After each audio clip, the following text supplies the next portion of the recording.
আপু সিগনেচার কিভাবে করব? আপু এটাতে কি সিগনেচার করা যায়? ফিঙ্গারপ্রিন্ট দেওয়া যায়? আপু ফ্রেমটা কিভাবে খুলবো? ফ্রেমটা কি খোলা যায়? আমি কি খুলতে পারবো? আবার কি খুলে সেটআপ করতে পারবো?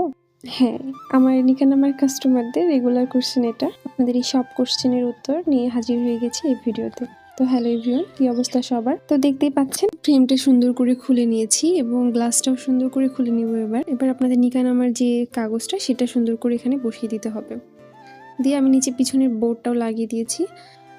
এবার দেখুন খুব ইজিলি আপনারা এখানে সিগনেচার ফিঙ্গারপ্রিন্ট দুটোই করতে পারবেন। আমার আপুদেরকে ভাইয়াদেরকে একটা কথা বলে দিতে চাচ্ছি যে যেহেতু পরবর্তীতে সিগনেচার করা হবে বলে আমি লেমিনেটিং করে দিতে পারি না, সেহেতু সিগনেচার করা হয়ে গেলে অবশ্যই যেন আপনার নিকানামাটা যেন লেমিনেটিং করে নেন, তাহলে আপনার নিকানামাটা সারা জীবন ভালো থাকবে, কখনোই নষ্ট হবে না। তো আশা করি আপনারা বুঝতে পারছেন যে কিভাবে এটা খুলতে হয়, কিভাবে খুলে সেট আপ করে আপনারা সিগনেচার ফিঙ্গারপ্রিন্ট দিতে পারবেন। অনেকেই দেখা যায় যে সিগনেচার করার সময় শুধু কাগজটাই খুলে কাগজের উপর সিগনেচার করেন, সেটা কখনোই করবেন না, তাহলে ছবি ভালো আসবে না, ফটোশুট সুন্দর করে করতে পারবেন না।